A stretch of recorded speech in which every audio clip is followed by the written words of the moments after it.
مدینہ کی مسجد اس دن بھی عام دنوں کی طرح آباد تھی، مگر فضا میں ایک خاص سنجیدگی اور وقار محسوس ہو رہا تھا۔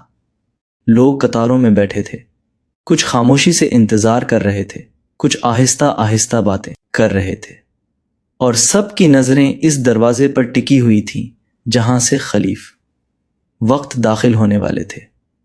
یہ وہ دور تھا جب حضرت عمر بن خطاب رضی اللہ عنہ صرف ایک حکمران نہیں بلکہ ایک زندہ معیار تھے، جن کی ہر بات، ہر قدم اور ہر فیصلہ امت کے لیے سبق بن جاتا تھا۔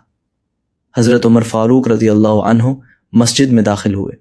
ان کے چہرے پر وہی سادگی، وہی وقار اور وہی خوف خدا نمایاں تھا۔ ان کے جسم پر ایک کپڑا تھا جو عام سا دکھائی دیتا تھا، مگر غور سے دیکھنے والے محسوس کر سکتے تھے کہ یہ کپڑا عام دنوں کے کپڑوں سے کچھ مختلف ہے۔ اس زمانے میں بیت المال سے ہر شخص کو کپڑا دیا گیا تھا، کیونکہ ایک قافلہ آیا تھا اور کپڑے تقسیم کیے گئے تھے۔ ہر شخص کو ایک ایک کپڑا ملا تھا، نہ کم نہ زیادہ۔ حضرت عمر رضی اللہ عنہ منبر کی طرف بڑھے۔ مسجد میں خاموشی چھا گئی۔ وہ جیسے ہی منبر پر کھڑے ہوئے، لوگوں نے محسوس کیا کہ خلیفہ آج بھی اسی طرح جواب دہ کھڑے ہیں جیسے عام دنوں میں ہوتے تھے۔ انہوں نے اللہ کی حمد و ثنا بیان کی اور پھر امت سے خطاب شروع کیا۔ ان کی آواز میں نہ غرور تھا، نہ حکمرانی کا رعب، بلکہ ایک ایسے شخص کی آواز تھی جو خود کو سب سے پہلے اللہ کے سامنے جواب دہ سمجھتا تھا۔ ابھی وہ گفتگو کے ابتدائی حصے میں ہی تھے کہ ایک شخص کھڑا ہو گیا۔ اس کا انداز گستاخانہ نہیں تھا، مگر سوال میں جرأت ضرور تھی۔ اس نے بلند آواز میں کہا کہ اے عمر، ہم تمہاری بات اس وقت تک نہیں سنیں گے جب تک تم ہمیں یہ نہ بتا دو کہ یہ کپڑا تم نے کہاں سے لیا ہے۔ مسجد میں ایک لمحے کو سناٹا چھا گیا۔ لوگ ایک دوسرے کو دیکھنے لگے۔ کچھ کے دل میں خوف آیا کہ یہ شخص خلیفہ سے اس طرح کیسے سوال کر سکتا ہے۔ سوال کرنے والے نے بات جاری رکھی اور کہا کہ ہمیں بیت المال ایک ایک کپڑا ملا تھا اور اس کپڑے سے پورا لباس نہیں بن سکتا، مگر تم نے پورا لباس کیسے بنوا لیا؟ اگر سب کو برابر ملا ہے تو تمہارے پاس اضافی کپڑا کہاں سے آیا؟ یہ سوال کسی دشمن کا نہیں تھا، بلکہ ایک باشعور شہری کا تھا جو جاننا چاہتا تھا کہ کیا واقعی اس ریاست میں سب برابر ہیں یا نہیں۔ حضرت عمر فاروق رضی اللہ عنہ نے اس سوال پر نہ غصہ کیا، نہ ڈانٹا، نہ اس شخص کو خاموش کروایا۔ انہوں نے بات روک دی اور پورے سکون سے نیچے دیکھا۔ مسجد میں موجود ہر شخص کی سانسیں تھم گئی تھیں۔ یہ وہ لمحہ تھا جب خلافت کا اصل امتحان سامنے تھا۔ اگر حضرت عمر رضی اللہ عنہ چاہتے تو کہہ سکتے تھے کہ میں خلیفہ ہوں، مجھے جواب دینے کی ضرورت نہیں، مگر وہ عمر تھے، فاروق تھے، حق اور باطل میں فرق کرنے والے۔ انہوں نے نہایت سکون سے فرمایا کہ تمہارا سوال بجا ہے۔ پھر انہوں نے اپنے بیٹے حضرت عبداللہ بن عمر رضی اللہ عنہ کو آواز دی۔ عبداللہ رضی اللہ عنہ آگے بڑھے۔ حضرت عمر رضی اللہ عنہ نے فرمایا کہ لوگوں کو بتاؤ کہ میرے کپڑے کا راز کیا ہے۔ عبداللہ بن عمر رضی اللہ عنہ نے بغیر کسی جھجک کے کہا کہ بیت المال سے جو کپڑا ملا تھا وہ واقعی ایک ہی تھا اور اس سے پورا لباس نہیں بنتا تھا۔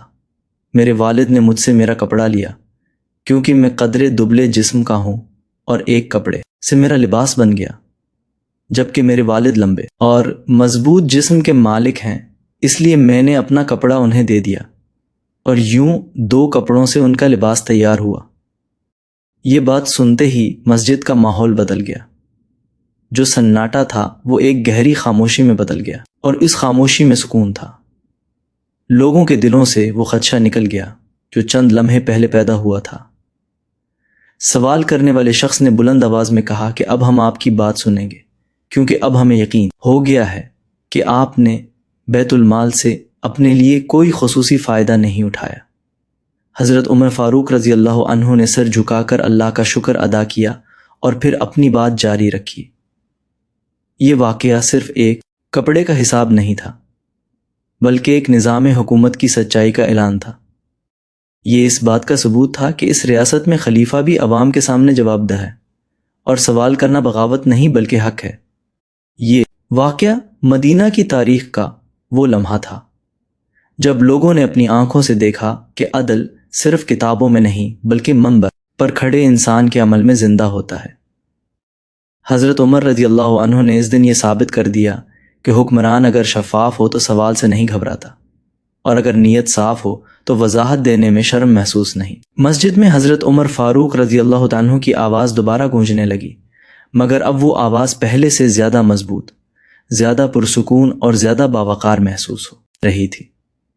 لوگوں کے دلوں میں جو اعتماد جاگا تھا وہ صرف اس ایک وضاحت کی وجہ سے نہیں تھا، بلکہ اس پورے طرز عمل کی وجہ سے تھا جو انہوں نے اختیار کیا۔ ایک لمحے کے لیے بھی انہوں نے یہ محسوس نہیں ہونے دیا کہ وہ خلیفہ ہیں اور سوال کرنے والا عام آدمی۔ اس لمحے میں سب برابر تھے، سب اللہ کے بندے تھے اور سب قانون کے سامنے ایک جیسے کھڑے تھے۔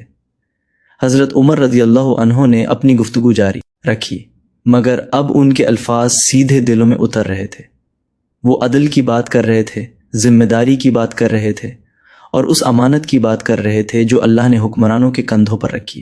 وہ فرما رہے تھے کہ جس دن عمر نے راہ حق سے ہٹنا شروع کر دیا، اس دن تم سب کا فرض ہے کہ مجھے ٹوک دو، مجھے روکو اور مجھے سیدھا کرو۔ لوگ ایک دوسرے کی طرف دیکھ رہے تھے۔ انہیں محسوس ہو رہا تھا کہ وہ کسی بادشاہ کے سامنے نہیں بیٹھے، بلکہ ایک ایسے شخص کے سامنے بیٹھے ہیں جو خود کو سب سے زیادہ محتاج سمجھتا ہے۔ حضرت عمر رضی اللہ عنہ نے فرمایا کہ اگر میں بیت المال سے 1 درہم بھی ناحق لے لوں تو قیامت کے دن اس کا حساب دینا ہوگا، اور میں نہیں چاہتا کہ عمر اس دن رسوا ہو۔ اس واقعے کے بعد مسجد میں موجود لوگوں کے دلوں میں ایک عجیب سی تبدیلی پیدا ہو گئی۔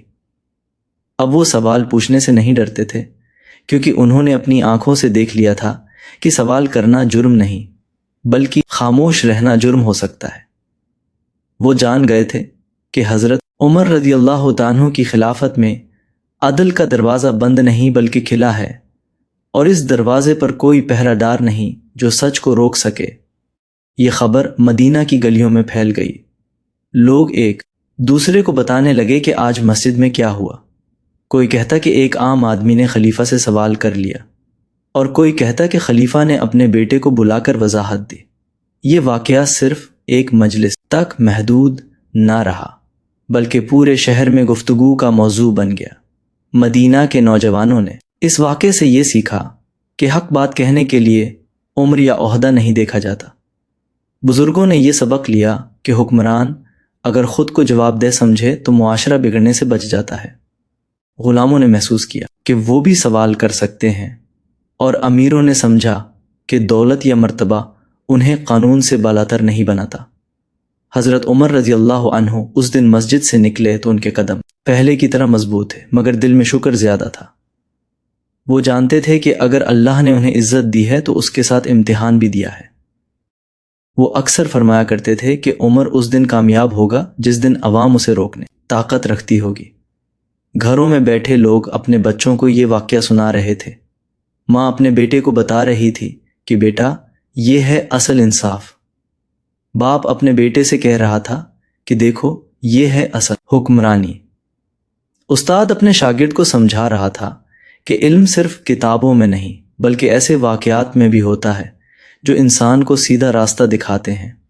وقت گزرتا گیا مگر یہ واقعہ مدینہ کی یادداشت میں محفوظ رہا۔ جب بھی کسی نے حضرت عمر رضی اللہ عنہ کا ذکر کیا، اس واقعے کا حوالہ ضرور آیا۔ لوگ کہتے کہ وہ خلیفہ جو منبر پر کھڑا ہو کر اپنے کپڑے کا حساب دیتا ہے وہی اصل میں خلافت کا حقدار ہے۔ حضرت عمر رضی اللہ عنہ کی زندگی ایسے ہی واقعات سے بھری ہوئی تھی۔ وہ راتوں کو گشت کرتے تھے، بھوکے بچوں کے لیے آٹا خود اٹھاتے تھے، اور اپنی ذات پر قانون لاگو کرنے میں کبھی ہچکچاہٹ محسوس نہیں کرتے تھے۔ مگر مسجد میں کپڑے والا واقعہ اس لیے خاص تھا کہ یہ سب کے سامنے دن کی روشنی میں ہوا، اور سب نے اپنی آنکھوں سے دیکھا کہ عدل کیسے زندہ رکھا جاتا ہے۔ یہ واقعہ ہمیں آج بھی خاموشی سے یہ پیغام دیتا ہے کہ اگر حکمران جواب دہ ہوں تو معاشرہ خود بخود سنور جاتا ہے۔